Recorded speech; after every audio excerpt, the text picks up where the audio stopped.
1,000 points for Jonny Wilkinson. Up comes Wilkinson, hits it high. England will be in the World Cup final. Jonny Wilkinson is back. Wilkinson scores. You wouldn't think this guy's been away from the game for 3.5 years. He drops for World Cup glory. It's over. He's done it. The game is over. The Grand Slam is won. And Jonny Wilkinson wins his first cap. A drop kick to win it, Jonathan Wilkinson from Lord Wandsworth College. To be honest, I think from a very young age I hardwired this kind of into my brain, this reflection on mistakes, and I also hardwired a huge nervous anxiety before the game of what might happen, what if, and the two combined to make the experience hugely intense. I'd put so much pressure on having to kick all my kicks and make all my tackles, and if I didn't, I'd sit there and I'd look at other kids who'd maybe not played brilliantly, but they'd be running off laughing, and I'd be looking at them thinking, why is he laughing? Why is he doing that? Were you angry with them? Did you get cross with them? No, just sort of, hey, you should be doing this like me, you know, sort of thing. Or I'd either be, oh, I wish I was like you. But either way, that carried on, and you find a way to grow up with it. And to, you know, I no longer cried after games that much when I got to, 19, 20. Because before you Yeah, so 18, 19, definitely. After some games, I'd hide myself away. But then, as I got older, you learn to control your disappointment, and my nerves before games, you control those to, to sort of maybe stop looking like such a wreck. Jonny Wilkinson is injured Wilkinson again. hasn't played since the World Cup final. His comeback yesterday lasted less than an hour. The extent of the injury is Jonny not Wilkinson known. could miss the start of the Six Nations Championship. Soured by another injury, had to be held from the pitch 6 minutes. They don't seem sure when Jonny Wilkinson will be fit again. Was there a point in that period where you thought you would never play again? There were several points, just almost seeing it as, what am I trying to be told here? What's someone trying to tell me with this fact that, I've just rehabbed a knee injury for 9 weeks and I've just done the same thing 30 minutes into You thought there was a game. message being... Yeah, I guess, to be honest, the way I viewed it was there was a lesson there that I just wasn't learning. And I needed to find out what that was, and that's why it took 3.5 years. It probably should have taken 1. What do you think the lesson was then? I think it was about reinstating a balance to my life, definitely. Of a balance to say, look, get a grip of what you feel about the game and what you feel about yourself in the game and what you feel about your projections for the future, and understand mentally a little bit more of how to live right now. It's not about everything must be absolutely perfect. It's about saying, just try and be good and be yourself and go and enjoy it. And I think it took me 3 years to work that out. And then, unfortunately, even now, you go backwards. I'm one of the worst for being nervous, but I think it's just a reflection of how much it means. All the criticism that you could give him wouldn't compare to the amount he gives himself. Who is it around you that you can kind of call on, whether it's a phone call or a physical meeting, that can kind of pull you out of that? It's not that I would speak to people about it. It's often I'll look to people to take me out of it. I actually just force myself to say, as much as I might not feel like it, what are you doing now, after the game? Because I'm in danger of sitting here looking at the wall, yeah. Whereas now, let's go out for a bite to eat around that tiny place in the corner where no one goes. Let's go and sit at the back there and let's talk about, I don't know, something else. The England Rugby World Cup hero received an MBE from the Queen. And the winner is Jonny Wilkinson.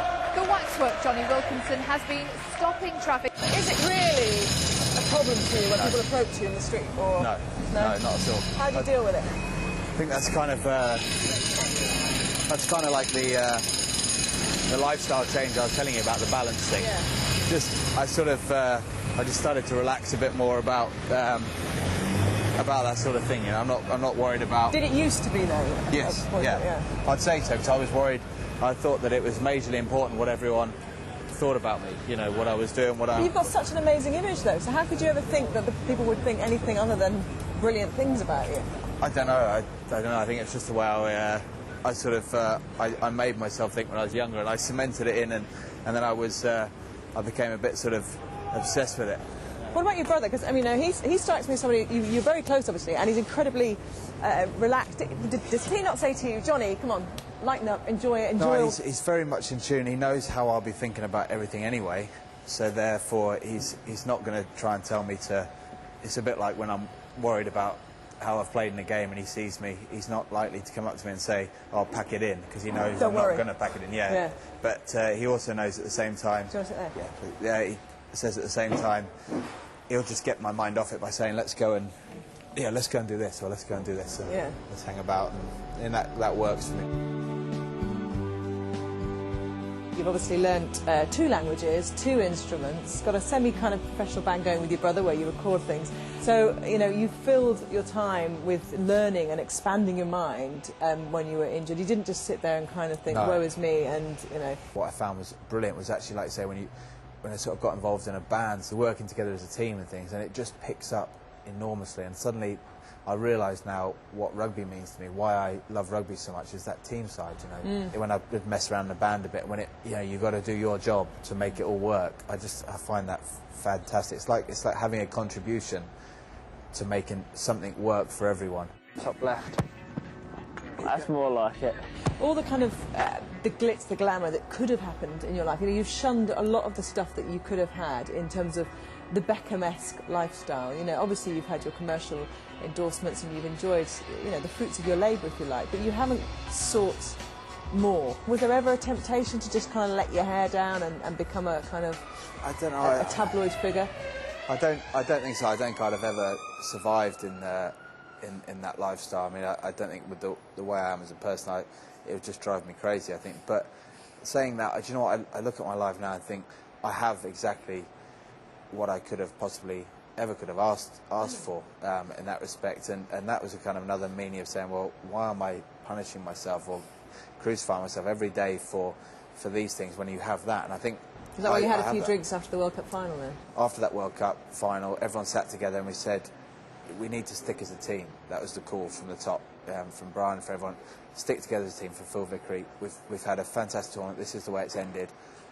Everyone's hugely disappointed, in tears as such, but this is the way it is. Let's stick together. And when we got out to our private function, we got there and it was just right. It was the right thing to do. I mean, I could have said, "Oh, I'll stick around for an hour," always thinking, "Oh, I should be off soon." Is that kind of what you were like before? Yeah, I would have been, I'm sure. Sort of thinking, "Oh, I shouldn't really be here, should I?" But as it was, I said, "You know what? I want to spend some time with you guys. I want to spend some time with Toby Flood and Matthew Tate, guys at my club who I don't spend enough time with." When you saw the private party had emerged into the national newspapers and the tabloids and the pictures there, and clearly, you know, you look like you're having a great time. Nothing wrong with that. Did you feel slightly annoyed, or oh well, whatever? Someone mentioned it, sent me a text saying, "Oh, nice, you obviously had a good night last night," or something. And my heart started racing because I just thought, what are they talking about? I said, "Oh, what do you mean? Oh, there's photos in the front of this and the front of this," and I went, "Oh God!" I said, "Send me one."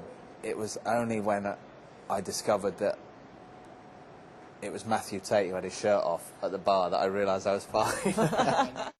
In past days, I'd talk to the guys, my mind would be somewhere else, and whatever jokes they were making, I'd kind of half-heartedly laugh, but I wouldn't really be there. And I'd they be just like thought you this. were a really tough audience. Yeah, well, exactly. Yeah. I have been known to be critical. I think that made it difficult for you to integrate internationally with the people around you, because they clearly didn't have that kind of intensity that you had. So. I think a lot of them do and did, but what I never understood, which is sort of what I kind of assessed in my mind, is that as you grow older, and a lot of these guys were always a bit older than me, that you just find a way of smiling after a game, no matter how much you're hurting. If a guy missed a big kick or something after a game, or did something wrong, he'd be down, but then shortly, kind of let's have a small joke about it, or let's lift everyone. I think it was the players who had families also, perhaps able to put their focus onto other people. Yeah, players who had life outside of the game is what you're trying to say, isn't it? No. But obviously it does put things in perspective, doesn't it? Absolutely, yeah. I think it's also just the experience side of just knowing that these things happen, and there is elements you can control and some that you can't, and you can't get it every time.